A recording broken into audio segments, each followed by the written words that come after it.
This is Talking Drupal, a weekly chat about web design and development from a group of people with one thing in common. We love Drupal.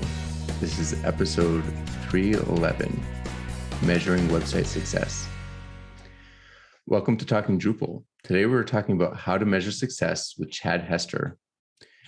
Chad is an enterprise technical consultant and solutions architect with a background in website development of over 20 years. His passions include information architecture, human-centered design, agile development, growth-driven design, and selling open source software solutions. He is an active participant in the Drupal and UX communities. In his free time, he travels and relaxes with his wife, also a UX designer and information architect, as well as socializing, creating cocktail recipes, and exploring nature. Chad, welcome to the show, and thank you for joining us again. Yeah, thanks for having me again. Always a pleasure. I'm Nick Laughlin, and today my co-hosts are, as usual, John Picozzi. What's new with you this week? Hello, internet friends. What's new with me?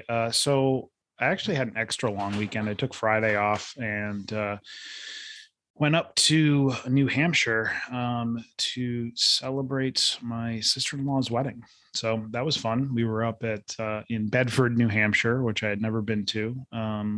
It's nice up there. It's lovely. It's very peaceful. And yeah, we had a good time. It was a small wedding, close family and friends, and ceremony was outdoors. The reception was indoors, and it was just a great weekend celebrating and felt very normal, which was nice. As I mentioned, also joining us this week is Chad Hester. What's new with you this week? Well, construction on the back deck is still going. So if you hear noise, that's what's going on. That should be done by the end of this week. And kind of something random. Yesterday, my wife and I took our dog out for a walk, and there was a kid with a pellet gun in the second story window of a house that took a few shots into a park where we were walking through and hit my wife twice in the knee. So cops were called, and next stop is consulting a lawyer because, the kid's a juvenile and there's kind of special treatment for those sort of things. Wow, that's horrible. Is your wife okay? Yeah, the leg's tender. It's like getting stung by a bee, which I guess you would know a little bit about. I do. And, it wasn't super painful, but I hope she's okay, because that does not sound like that was smart. Or, did you get clarification? What was the kid aiming for? I don't know. He ran. His dad was absolutely livid, called him up on the phone. The kid was too afraid to come home, said it was an accident. You don't really aim a gun in any direction and pull a trigger and it be an accident when something gets hit. I'm a firm believer in discipline when it comes to firearms, whether it's a pellet gun or otherwise. But his excuse was it was an accident. And regardless, there are still consequences, whether it's intentional or not. So I don't want him to take crack shots at other people walking through that park. Yeah, because if he hits somebody not in the knee, in the eye, in the head, in a part of the body that could be dangerous, could have worse consequences. And in yet other, I guess, doom and gloom news, we're cautiously planning holidays with the family. So my wife and I got some antigen COVID tests that we're going to take 2 days before we go off for Thanksgiving, and then do the same thing before we go off and visit her parents for Christmas. Just try to be responsible, make sure that there's no risks. There's some people that can't get vaccinated. There's some people who knows how good the vaccine is going to work for them, especially if they're already immunocompromised. So we want to be sensitive to those sort of things. And since we're both contractors, if we miss work because we get COVID, vaccinated or not, like that has a negative impact on our financial health. So got to be sensitive to that. And antigen tests as opposed to PCR tests? Are PCR tests widely available down there?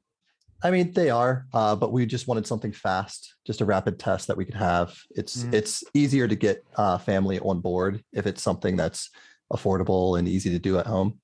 And we figured that waiting in lines and whatnot. Yeah, it's the risk compromise sort of thing. It's better than nothing, But yeah. Speaking of tests, I actually had my first test last week. I had gone to a birthday party a couple weeks ago, and starting Wednesday last week, I started feeling some symptoms. So I figured I've been vaccinated, so I thought it was pretty unlikely that I had COVID, but thought I'd get tested. So I went to the doctor, and test came back negative. It was a PCR test, pretty easy, but it turns out that I have bronchitis. And bronchitis isn't abnormal for me, but being locked in my house for the last 2 years, I haven't had it in a couple of years. And also usually it doesn't happen during September. I usually get it in like February or January. But the doctor said that because people are starting to go out again, people are getting sick at times that they normally wouldn't. So kind of just had to get a couple of days rest and get my inhaler refilled, and been much better since. But it's been almost 2 years. It's the first time I've had to get a test, and there was no known exposure, but at this time you can't be too careful. Yeah, and it's also responsible, right? You don't feel well, like, hey, let me go get a test and make sure I'm doing the right thing. But you sound pretty good, at least. Yeah, there's a little tickle in my throat still, but I'm mostly back to 100%. So before we get into the module of the week, we have the Contribution Mentor Summit coming up, and we've got a little insert here. Are you a contributor to the Drupal project or a maintainer of one of its many contrib projects? Do you wish there were more people trained to contribute in constructive ways, who understood how we work, the tools we use, and how to write really good issue summaries and update comments? At DrupalCons and many Drupal camps, contribution mentors from all around the world work to pass on important knowledge to the community about contributing to Drupal.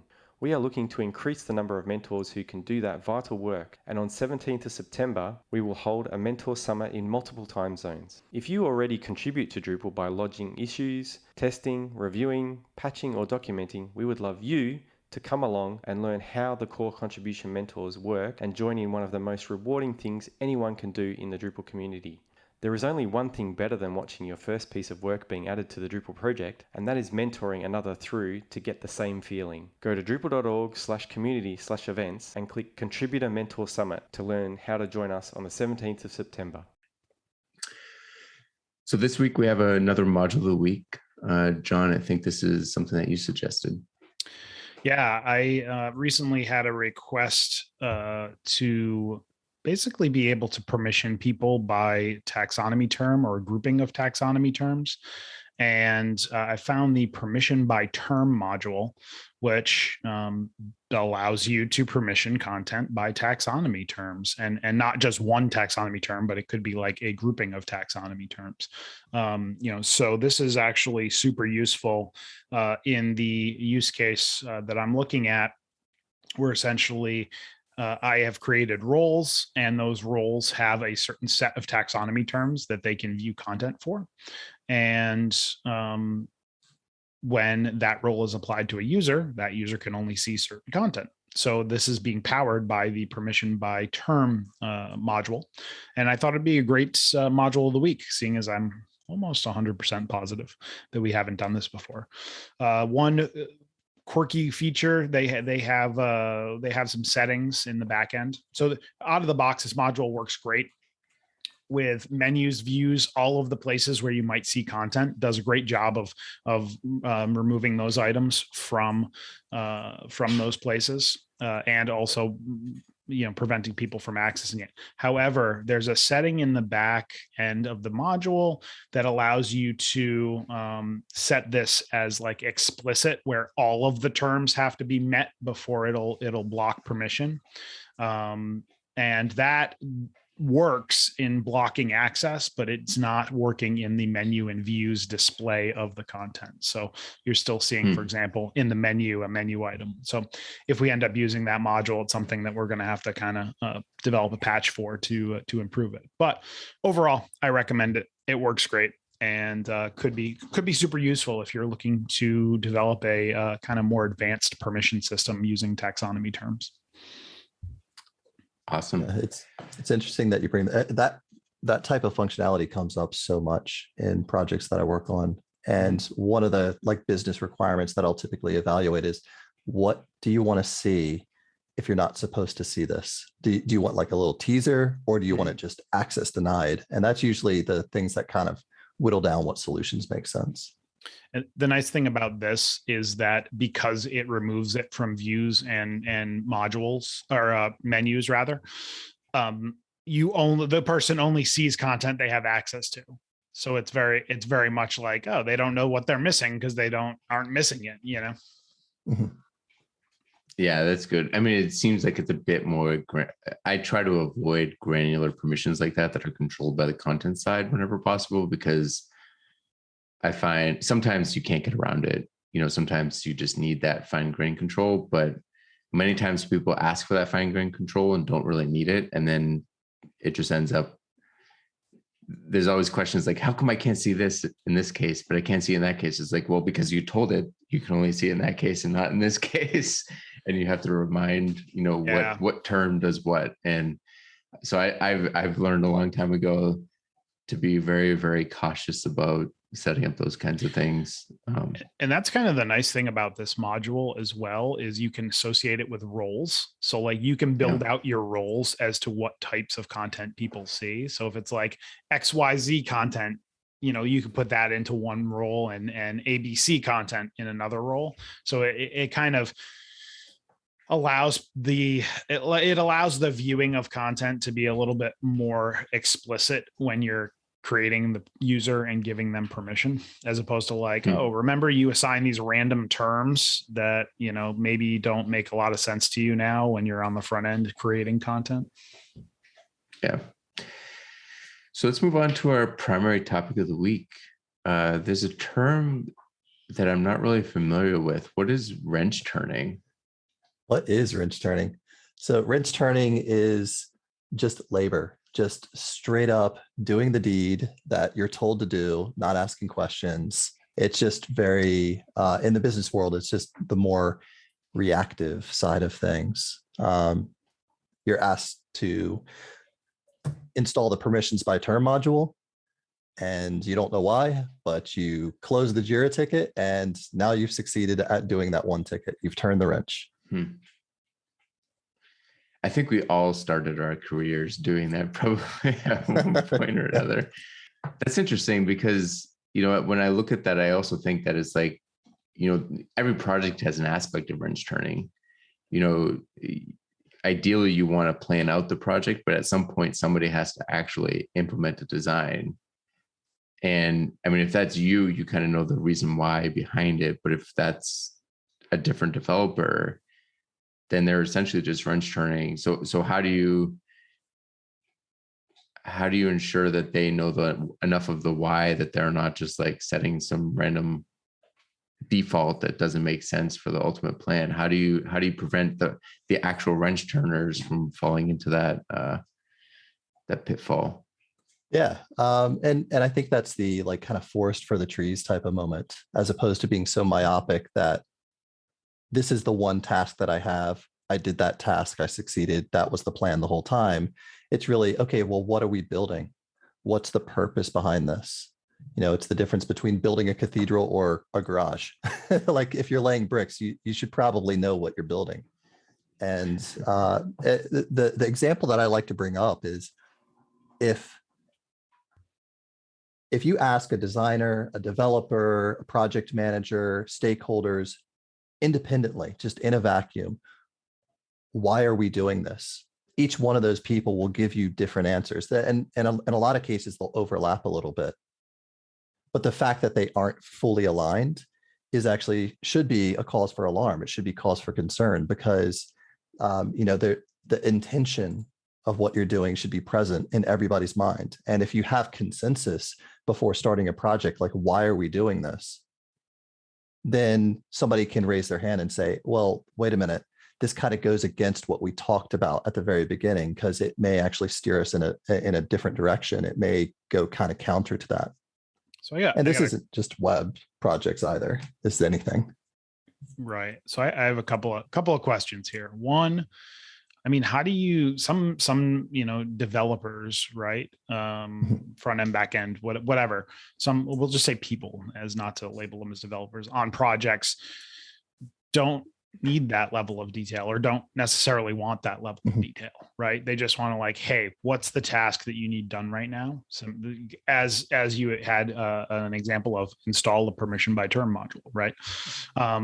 Like how do you combat, quote unquote wrench turning, and where people are just saying like, hey, I don't need to know all this stuff. I just need to know what you need from me. Yeah. I think no matter what industry you're in, you're always going to have somebody that is just that rock star at just grinding away at things. That person that wants to turn the wrench. Yes. Yeah. It's a deliberate thing. And I've been there. I totally understand that, like, hyper focus. This is the one thing that I need to do right now. I don't think you necessarily need to combat it. Like head on. It's not necessarily something that you're trying to avoid whole cloth, but rather, I think before starting any project, I think you can have both. I truly do. But I think before you start any project, you need to onboard whoever's going to work on that project and just make sure that they are invested in the overall success of what you're about to do. So once they are bought in, it's not one of those drink the Kool-Aid sort of things. It's just, here are the objectives. Here's what we're trying to accomplish with this website, with this mowing of the lawn. It doesn't really matter what it is. Once you get into it, you know that you're not just invested in that success, but once you get down to work, that it's not just all resting on your shoulders. You have project managers, you have designers, you have stakeholders, you have all these different positions that are kind of distributing the responsibilities for what needs to be done. So you can start turning the wrenches. But if you're going to turn the wrenches, I would still challenge and say you should probably know why you're doing it, because what happens if you start doing the wrong thing, or some sort of circumstance changes in the world, some contextual circumstance changes, and you're still just blindly following orders. I mean, you see this in the military, you see this in business, you see this in a lot of different things. People that are just blindly following orders can end up making mistakes. Just understanding the why, right? Making sure you're turning the right wrench, or you've brought the right wrench to turn. Yes. And there's actually a really good book about that from Simon Sinek called Start With Why. And it's easy. Again, I have a developer mind too, so I understand, like, there's this instant gravity towards the solution. How are we going to do this? Like, what tools are available? It's almost like a kid in a candy store sometimes, how many wonderful things are available. But if we don't start with that why, we may end up going down a course. And then if we find out why later on, that course correction opportunity may have already passed. Yep. So the title of the show is Measuring Website Success. Can you draw us the line? I think it's kind of clear, but we're going to draw it more boldly, I guess, between wrench turning and measuring website success. Yeah. So, I mean, what's the purpose of a website? Almost every single time somebody's going to make a website, there's some sort of funding beside that.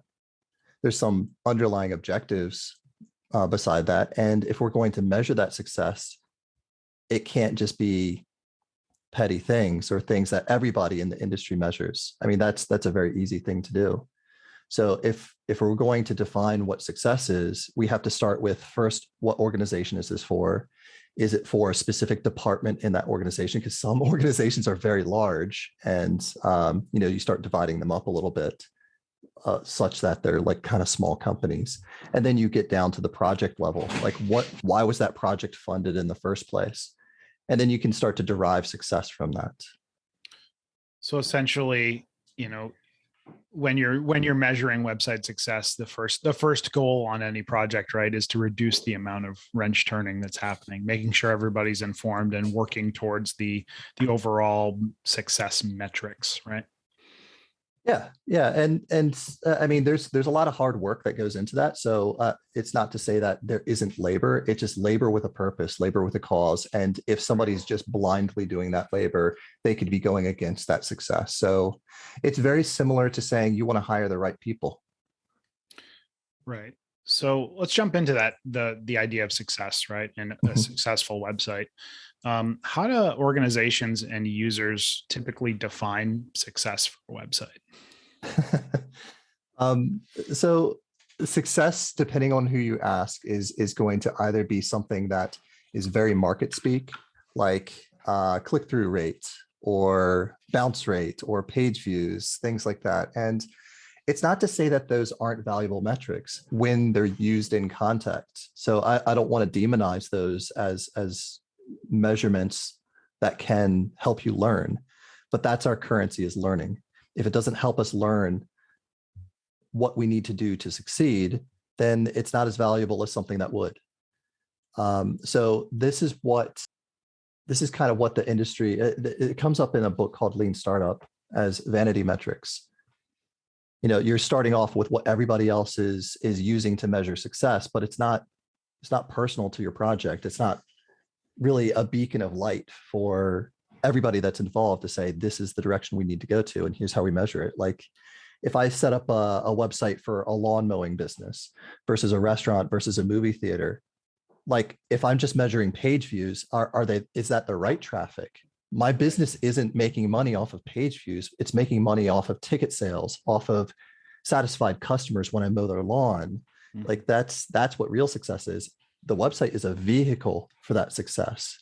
Right. I know as a web developer, it's very easy for us to think, well, this is like the center of our world, and it is, but it's not the center of our customers' world. Yep. Yeah. So for those listeners, that's the second book that Chad has mentioned. We will have those in the show notes, and I'm sure there are going to be a couple more before we get to the end of this. So something to point out there with, success, measuring success on a website, right? Depending on your stakeholder, you're going to have different metrics, right? So the metrics you just talked about are typically, marketing departments that are interested in page views, time on site, those sorts of things. If you have a more developer focused stakeholder, they might be interested in, page speed, performance type metrics, and that might be their success metric. So, it can, I guess what you're kind of saying is it can mean different things to different people, right? Depending on who the stakeholders are and what the goals of the website are. Yeah. And I think that it's also important to include all stakeholders as early as possible, because sometimes you might have a stakeholder that is a CFO. Sometimes it's a marketing director. Sometimes it's much more nuanced than that. And sometimes it's just as simple as a small business owner. And each one of those people brings a different sort of thing to it. But I like to, when I do discoveries, a lot of times I'll really root down and think, why does your organization exist? What's the purpose of it? What are you doing for your audience? How are you important? What are your objectives? What's your fundamental why? What do you have a mission statement? Just simple things like that. Because if I don't share that with you, or if you don't even know that, then how can we collectively define success? I'm curious. I want to turn this a little bit on its head, because we're talking about success of a website, success of a project. And you're obviously, as an architect, you're instrumental in that success. But how do you define a successful project? And I don't mean like their individual project was a success, but like the project as the information architect or the user experience designer. Like, how do you define a successful project yourself? Yeah. It's nuanced. I mean, these are complex things. So if I think of, first and foremost, what a website fundamentally is, it's a tool to provide information, a tool to provide interaction. You're gathering input from your audience, in some cases, forms or other sort of inputs. So is that conveying information in a way that is clearly understood by your audience? If the answer is no, then you're not succeeding. Am I able to gather information without usability issues? So, those are testable things. You can actually check to see whether or not only are people capable of using something, but also if they're delighted by it. So you look at things like net promoter scores and other things that are a little bit more valuable at detecting whether or not you're heading in the right direction. And to me, success isn't strictly a moment in time. It's just a journey that you're going on. Like if you produce a brand new website, doesn't have any prior existence, you're going to have some bumps in the road after that thing launches. and you won't know what that's going to look like until you put it in front of your audience. So measuring success needs to come like full circle and create a loop for making improvements along the way. Otherwise, it's like planting a garden and never watering it, never tending to it whatsoever. Interesting. So earlier on, you mentioned a term, vanity metrics. I was wondering if you could explain those a little bit and how they factor into kind of overall website success. Yeah, I think if you talk to any SEO or marketing expert, there's going to be certain things that are very commonly measured when it comes to websites. We just talked about page views, bounce rates, but out of context, those things lose their meaning quite a bit. If not, they can also kind of trigger these like false positives or false negatives. You're deriving lots of information from something that just isn't responsible for giving that degree of information. If you have more data points, if you evaluate a single data point over a long enough timeline, you observe trends, of course. But like if I'm looking at a parking lot for a Walmart, the number of cars in the parking lot is not a direct tie to their success. It's just people parking their cars. What a direct tie to success outside of a Walmart is people going in the store and spending money. Like, so if I wanted to measure success of that specific Walmart, I'm measuring the checkout lanes, not the number of cars outside. Now, you could assume that the number of cars coming in is a lead into that. So it's kind of like the typical funnel sort of thing, cold leads, qualified leads to sales. So it doesn't mean that paying attention to that metric doesn't matter. It just means that it's so disconnected from the actual measure of success that you're still not there. And that's typically how you help your clients, right? By educating them when they say, "Hey, we're looking at the cars in the parking lot. We've got like a lot of cars. We must be doing really well." You're actually refocusing them and say, "Well, actually, half of those people are just getting on the bus and going to somewhere else. Yeah, they're just using your parking lot because it's close to the bus stop, as opposed to coming into your store and spending money." And how's that any different than robot traffic being measured on your site or some other, like maybe this isn't your target audience coming to your website? Do you find a lot of people that come to you have that problem where they're looking at, another term for vanity metrics in my head, or like, fake metrics, right? Or but do you find like a lot of people that come to you are actually looking at those metrics versus what they should really be looking at? Wait, I'd hazard to guess that it's 100% of the people that come to you. It's a large portion, yes, because it's such a fixture in our industry. It's what everybody tends to measure their site productivity, because it's a common metric. It's what all websites share, but it's not a metric that it's too easy. It's almost like trying to cheat your way into success. And that's why they call it vanity metrics. It's not the direct tie to success. So yes, I think you fall into kind of like three different buckets. The first bucket is a client has no interest in measuring success whatsoever. They just want you to turn the wrenches. And that's fine. You're always going to have clients that are in that sort of a situation. The next is the bucket of, okay, vanity metrics. This is where I am. And it takes a little bit of coaching sometimes to maybe get them towards better success metrics. And some will actually come very equipped with really good, what are called key performance indicators, already established either for the organization level. Here's what our entire organization measures their success on. Maybe it's 20% profit, or a certain number of leads, or there are obviously a lot of different measurements depending on the type of business that you're in. And then yet others. So that was three. Yet others are kind of just stuck where they're at and don't really want to move. They just want to focus again on that website development. So I'm curious about KPIs. I kind of have a two-part question. How do you come up with what the actual KPIs are? Because sometimes people come and say, "Hey, our KPIs are website traffic," like you said, and for a lot of people that's kind of a false a vanity metric. And what's the most surprising KPI that you've encountered from a client, something that you just didn't expect, but they told you this is something that's important to us. And when you did some digging, you found out, oh, hey, this is actually pretty important. I would say it's a lot more tame than surprising. A lot of times, I'm really trying to think. A lot of times, you're right. It is really just vanity metrics. And that's not really surprising.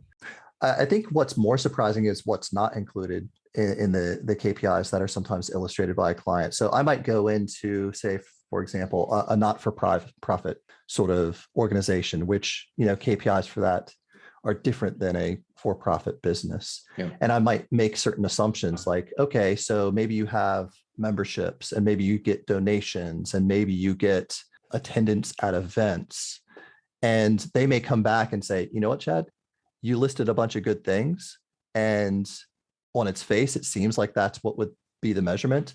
But about 95% of our, income or success is really just based on this one metric. Those others are so insignificant that it's not even worth measuring those sort of things. So I think that's the typical surprise that I'll encounter there. So how do you go about determining what the real KPIs are? What's the first thing you ask when you're trying to find out what the true KPIs are versus vanity metrics? That's the question. And that's the thing that takes the team to really work through it. And I think the first thing is just having the sort of patience and restraint needed to do that sort of investigation. And it doesn't need to be this long form, long-winded thing. It's just asking the right people the right questions.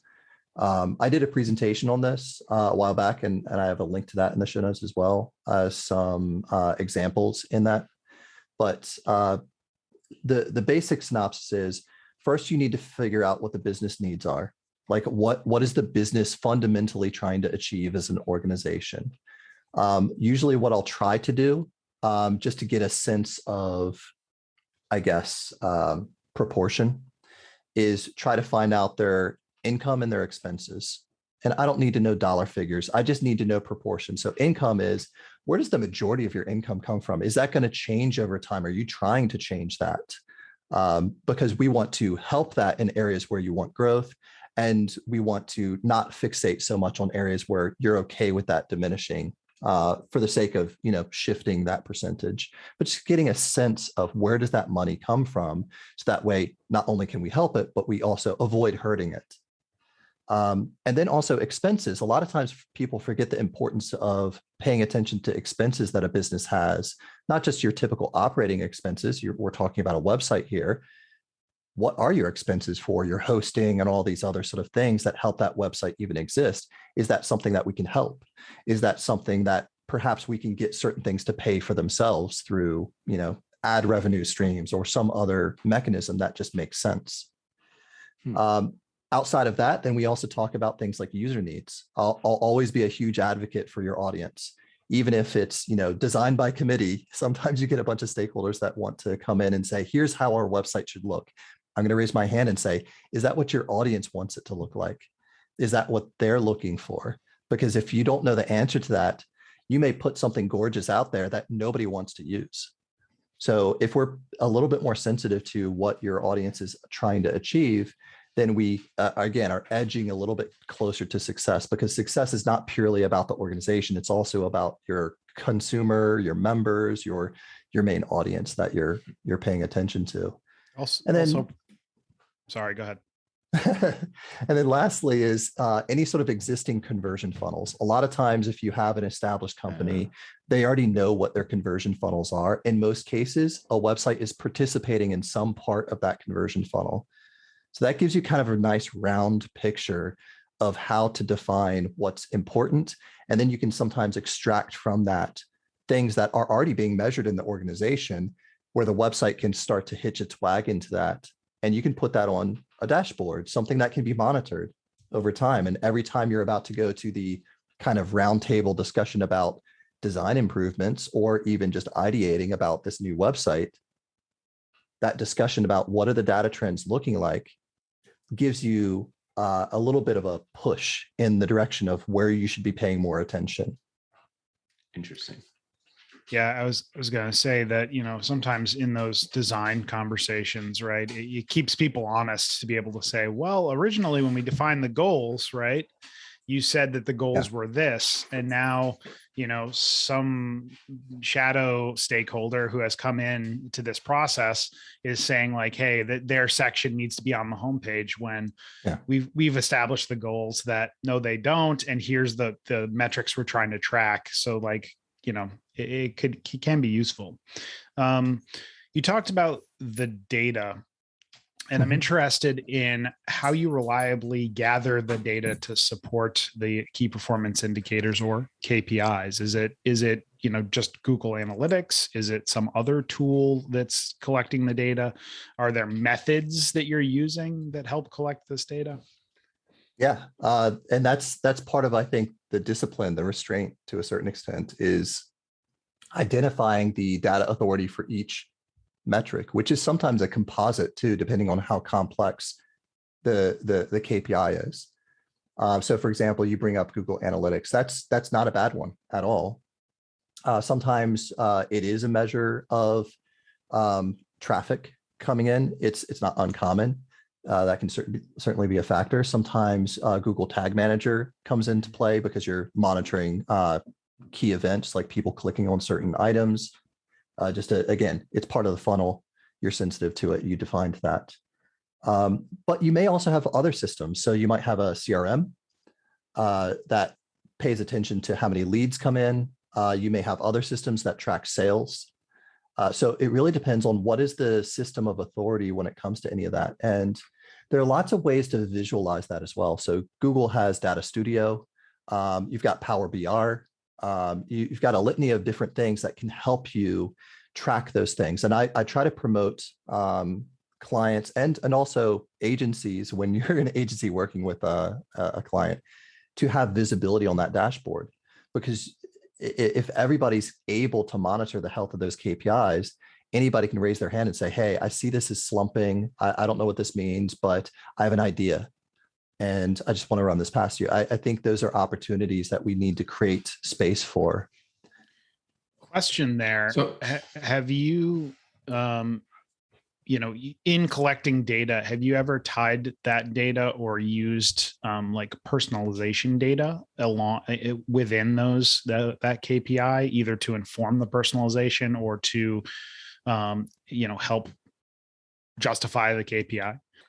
I'm not sure if I would directly use personalization data for a KPI, because you typically want something that's quantifiable. But that's not to say that you couldn't use that in a more exotic sort of situation, like what departments in a department store are people actually paying more attention to? Do we want to give more space in a physical space or on a virtual space for that thing to thrive? Do we want to promote certain things? So I'm not saying there's not a space for that. I haven't personally done that, but I think that would be a really valuable thing. Sorry, one thing I don't want to forget about the data source for measurements is the responsibility that we have as we're collecting data to know, is that data measurement calibrated? Is it accurate?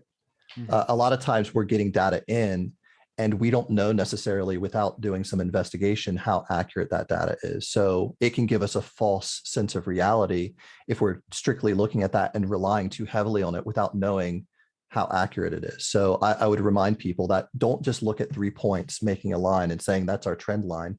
Know where this data is coming from. If you think Google Analytics isn't collecting enough data or it's not accurate enough, get a redundant source and then put the two data values right beside each other, knowing full well that they're not going to say the same number, but they're helping you understand trends amongst those two data points. So you get a little bit more cooperation from multiple data sources to establish a better visibility on what the real truth is. Right. So you mentioned having visibility into these dashboards as a client or as an agency. Obviously, the client is taking ownership of these KPIs, right, and monitoring them. But I'm curious, how often do you review the data of dashboards of clients that are ongoing, they're kind of in maintenance mode or a new phase? Is this something that you're doing periodically, or are you kind of relying on the client to raise questions as they go through? Is it an annual review, or do you just constantly have all projects you've worked on dashboards up and you're just like monitoring kind of like a market watch or something? Yeah, it needs to be something scheduled, to be honest. And there are 3 points that I'll typically recommend. There's monthly, quarterly, and yearly, because that aligns very heavily with most business cycles. Quarterly is just finger on the pulse. You're just seeing how we're doing. You're not being reactive. You're just monitoring it to see, are those measurements calibrated? How are we doing month over month? Is there anything like an emergency, a true crisis that data like says, hey, go do a little bit more investigation to see, is this indeed something to worry about? Beyond that, then you go into quarterly. Quarterly is what I would refer to as short-term health checks and planning. So maybe over the past 3 months, here's what happened. And over the next 3 months, what are you going to build to try to steer the ship a little bit? And then yearly is your big bets. What happened over the past year? And what are we going to do big projects over the next year to, again, really try to steer that ship? And by doing that, you know that you're meeting every month. You know who's meeting every month. Perhaps the quarterly and the yearly might garner a bit more attention from larger decision makers and stakeholders. And maybe the monthly is more just, again, finger on the pulse, a very bare bones sort of crew. And that cadence is really dictated by what's healthy for that organization. That cadence may be broader or it may be more narrow, depending on how aggressive you're trying to be with continuous improvements. That's interesting. Yeah, that is super interesting. So getting back into, you gathered the data, you can, compare sources. I've had clients use Google Analytics and Qualtrics and kind of compare with, as you said, with not data to data, but trends like, hey, we're trending up or we're trending down. Once you have the data and you have, you're seeing trends, can you give us a couple of examples of how, that data is used to inform, design changes or improvements to a site?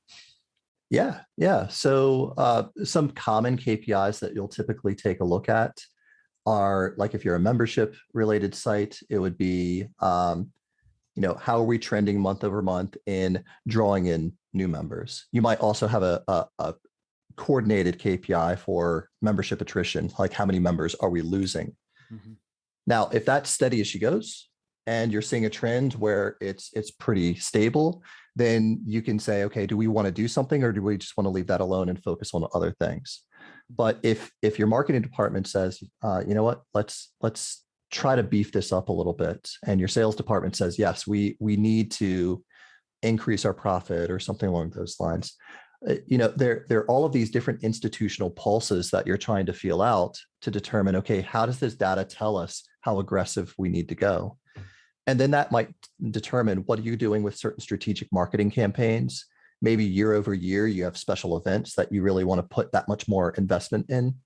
Because I think that's the thing that we're really talking about here is there's a degree of responsibility to the money that's being spent on certain things. So you want to get your money's worth whenever it comes to certain things. By monitoring these things, it helps hold everybody accountable on the same plane.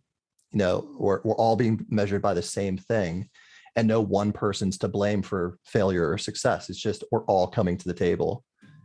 So I think as you're taking a look at those measurements, especially the key KPIs, you can do some more research. Maybe you might say, you know what, I don't know why the membership is dipping, and I'm not just going to go throw something on the website and hope for the best. I'm going to go talk to the people and see, is there something wrong with the website? Maybe it's something innocuous like, yeah, I load it on my iPhone and I get this error message and I don't feel like dealing with it. So it's as simple as that. Sometimes there are just simple tests that you need to do, as opposed to hoping that a new marketing campaign is going to get you through that. And I'm assuming that different industries, different sites have kind of different things they're focusing on, right? And what I mean by that is, like, if you're for example, a membership organization where people are logging in to perform a task versus an informational organization where you're pushing out different differences. I imagine you'd use that data differently to make improvements or design changes based on what you're seeing. That's exactly right.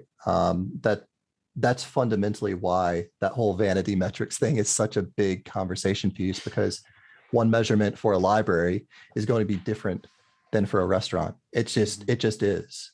And if we strike at the heart of that, I think that leaves us with a focus that is a little bit more tailored to what it is that we're trying to achieve with that website. So one question that I have thinking about this is, we've talked a little bit about the companies that come in and they're just they've got vanity metrics, but at least that's something. Mm-hmm. You'll sometimes have projects that are brand new or they didn't track anything at all. Like there's no metrics whatsoever. You're kind of going in dark. Mm-hmm. How do you make informed decisions, and what kind of challenges do stakeholders or agencies face in that kind of case? And how do you make informed decisions when there's no data to rely on yet? Mm-hmm. Yeah, and that's oftentimes the case. Even if they're tracking vanity metrics, you're still not collecting data on what should be their KPIs. But if you're not even collecting any data whatsoever, you're kind of flying a little bit blind when it comes to just the website performance. And when I say performance, I don't mean just page load speeds. I mean just overall performance for the sake of the user, the business. But that doesn't mean that they don't have data that exists outside of just the web sphere. So there could be business measurements. Like any business is going to have profits and losses. Any business is going to have their ledgers that determine the health of that organization. And I'm sorry, but if you don't have the bare minimum to check the health of your business, you have much bigger problems as an organization. So I would start at those sort of fundamental sort of things that help us understand how healthy are you? What do those trends look like? I don't think that's what you were asking, though. I think you were asking just more directly, like, how do you deal with a client that comes in that's just not measuring anything? And I think it harkens back to well, let's go through the worksheet. What are your fundamental goals and purposes as an organization? Income, expenses, user needs, conversion funnels. Like, let's just check all those boxes off and just get a picture of what this looks like. So that way, when we look through that lens at your website and what you're trying to accomplish with that, we can say, okay, these are good KPIs. And one of the things that I think is a really big challenge when it comes to new measurements is you don't know what your goal is. How do I know what a good goal even looks like if I don't at least start measuring it? So usually what I'll tell clients is the first 3 months is just establishing a baseline. Like, what does the data even tell you? Okay. It's interesting as you're talking, and I'm going off script here, guys, so brace yourself. As you're talking, it's becoming very clear to me. And I guess I kind of already knew this, but you're validating this, right? That, a lot of, I won't say a lot, but there are people out there that say they have, a recipe for success when it comes to measuring website success. And they kind of try to bucket everybody into their predefined notions, right? And that's just not the way that real good measurement of success for a website works, right? You have to have those kind of customized KPIs, and you have to understand the inner workings of the company to be able to really measure success is what I'm hearing. Is that accurate? That's precisely correct. I think Lean Startup actually touches on this. They talk about the idea of a growth engine. Mm-hmm. And if you've got an organization, they mention 3 different growth engines. They mention a viral growth engine, a sticky growth engine, and a paid growth engine. And you can actually move between these. You typically aren't in more than one. And the way that you measure success in each one of those is a different formula. Mm-hmm. So viral is a certain coefficient. You spread the word. And if it spreads at a large enough rate, you grow. If you don't, you aren't really growing and you peter out. Mm-hmm. Paid is where you just put money into it and see that growth just through putting money into it. But that is oftentimes not a sustainable thing. Right. And then sticky is about gaining that traction, like building a user base and seeing that grow over time. So listener, if you're out there and you're in a position of like, hey, I need to bring somebody on to measure my website success, somebody like Chad, you could reach out to Chad. I'm sure he would love to talk to you, but you should be wary of anybody that's like, I have this preconceived thing and I can sell it to you for this amount of money. I also presume that book was written before COVID, because sticky and viral are not what you want to Yes. describe growth as these days. Oh, That's Nick. Lean Startup by Eric Ries. There's also another book that Eric Ries wrote that I think is a little bit more appropriate to our industry, which is called The Startup Way. He digs a little bit more into things that I think are applicable to software and website development. But yeah, I mean, he's a standard name in the industry. And I love the fact that Chad has checked off the box of mentioning more books in this episode that I mentioned earlier on. Okay, let's jump back into the show topic here and get a little bit more granular on when is and isn't the right time to act. So when somebody gets data or notices a trend, when should they react to that? Is it always right away, or is it one of these things where you need a week, a month, 6 months to figure out if this is actually something to act on? Yeah, that's a very again, another tailored sort of answer. It's not going to be the answer for every organization or every project. Even you could have 2 projects in the same organization that have 2 different answers. One's fast, one's slow. I think it's a combination of a few different factors. First off, if you don't have enough data points to actually project some trends, you're not showing any sort of discipline when it comes to observing that data. So I would recommend at least 3 points, preferably more, to show some sort of statistical trend. 5 at least is personally what I would try to put if I were running that project. Restraint also is really important when you're not sure if that data is truly being measured properly. Remember, we talked about calibration. Mm-hmm. So we want to gather data. We want to let it do its job. We want to show some restraint and some discipline there. But there's a combating force. There's people's excitement, people's impatience, and sometimes the business's need for something to make a change for the sake of their own survival. Mm-hmm. So you can't just wait for the data to do what the data is going to do. Sometimes you truly need to act. And the data is still there to try to tell you a story. It is not the whole story. It is just a quantifiable measurement. Mm-hmm. And I would pressure people to say, if you're really in a rush, go pour your money in doing more research in the area where you're suspecting something is happening. So that way you can give yourself more validation or prove yourself wrong. Maybe it was a fluke. Maybe it was seasonal. Maybe there was some sort of other reason, but the best source of information tends to be testing with real audiences. So market test it, user test it. So I'm curious too, if there's kind of multi phases to responses. So for example, let's say you have an e-commerce site and they notice that sales are trending down or cart sizes are trending down. And you look into it and you determine, the reason is because shipping takes too long. Shipping is taking on average 5 days, and we need to get that down to 3 days. Well, truthfully, when you're looking at a logistical thing like that, you can't just turn that around usually in a week. Like, it's going to take time to implement a way to have enough staff or new procedures to get shipping times down. Do you sometimes do something like turn on an ad campaign?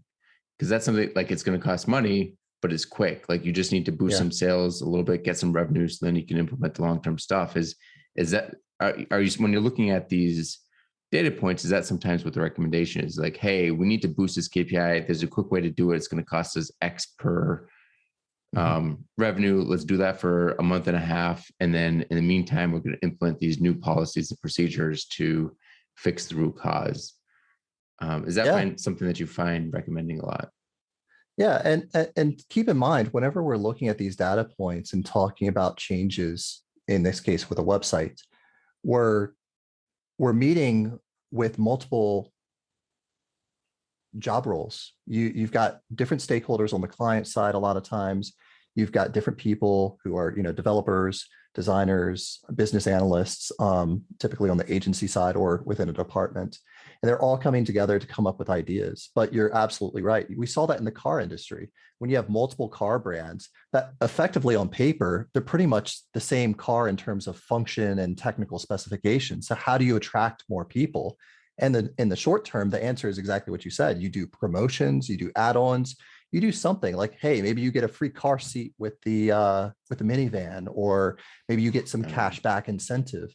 But those are things in the industry well known to be very short-term band-aid fixes. Because when you take a look again historically, the American automotive market took a huge hit as people started to pay attention to things like Japanese car brands, and they needed to compensate for that. And short term, it worked. Long term, it really took its toll on the perceived quality of those brands, and it really cheapened them. And they've been recovering ever since.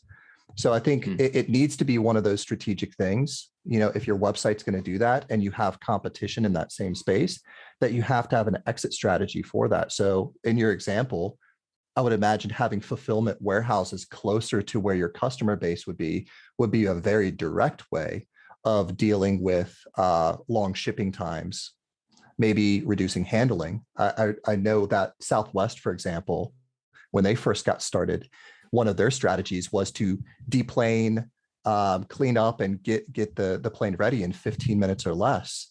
And that was one of their strategies. And that's because they had a fleet of, 4 planes, and then it dropped down to 3 at the very beginning. And that it was a force function. It forced them to have to do that if they were going to, remain solvent as a company.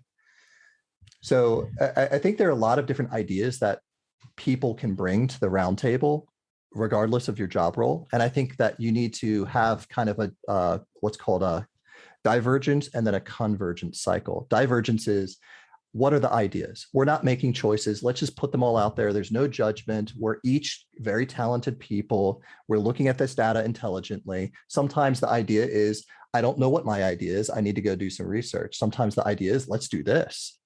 And each one of those things may have a dollar value to it and a perceived return on that investment. And you need to be responsible for just identifying that. And then you have a convergence, which is, what ideas are sticking? Which ones can we rule out and just get out of the way? It doesn't mean that we can't come back to those ideas. So after doing this for a few years, you start to amass lots of really good ideas when you're in certain situations that you can look back. 2 years ago, this designer said, maybe we should do this. We didn't do it then for the holiday season, but maybe this holiday season, it makes more sense. So I think there's kind of this like little war chest of great ideas that teams can kind of put through the foundry together and use this data to kind of guide their hand. I've seen, you've mentioned a couple of times during the show, like kind of hinted at this. I'm curious if you can define a little bit more. What's growth-driven design, and how does that correlate with KPIs? Yeah. So growth-driven design builds on top of the lean startup and agile development practices. So this is actually a certificate anybody can go get for free right now. I am not paid by this company, so I'll just say that now as a disclaimer. But HubSpot has a certification course for what they refer to as growth-driven design. There are actually a couple of different courses for it now. It used to just be one. It was like 17 hours. It was quite a bit. But they talk about things like how to define KPIs, how to put that through measurement cycles, how to go through the agile development process. They even reference IBM's design thinking is another thing that comes up. I'll admit, one of the bigger challenges that we kind of see in the agency world is being true agile. I mean, true agile, not agile development, but incorporating design and discovery, going through every single sprint that you might have and saying, okay, first we're going to conceptualize this and prototype this and then build this and put that through user testing. And then we're just going to keep cycling through that over and over again. A lot of agency clients don't really have an appetite for that because there's not so much buy-in. But growth-driven design, it's really just a matter of saying, hey, you've got this thing, it can be bigger if you put it on these rails of being responsible for how to measure it and use this fundamental way of working. So, Chad, as we get to the end of the episode here, I'm just curious, is there anything that we missed or that you would like to add on? Yeah, there's a tremendous amount of information on this topic. There are lots of books, lots of certifications, webinars, podcasts. It's a pretty valuable subject, and I think that people of any job role should be at least a little bit more sensitive to this. If you want to be more successful, you want the people that you work with to be more successful. It kind of is a direct reflection. So I think one thing I'd point out is I did a presentation on this that really gets into the weeds and kind of gives you a working way of just directly jumping into this with your project. It is not as laborious as it sounds. Just take your team, identify your stakeholders and decision makers, get them to work with you to say, hey, look, we want to go through this exercise and try it out. Try it out with your own company. See what sort of result you get from that. Maybe it's your own company website that you want to try this out with, and see how it works.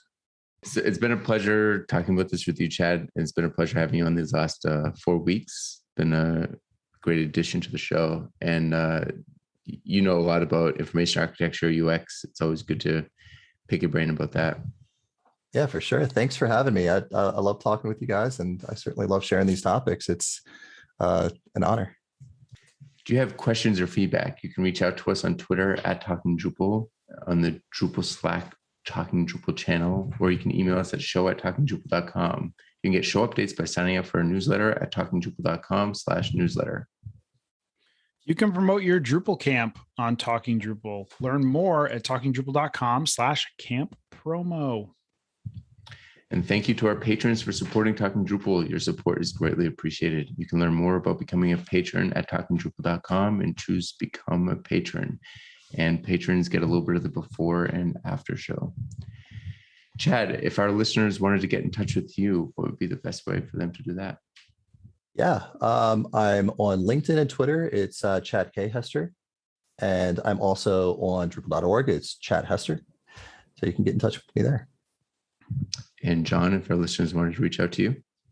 You can reach out to me on all the major social networks and Drupal.org at John Picozzi, and you can find out about EPAM at epam.com. And you can find me pretty much everywhere at Nixman, NICXVAN.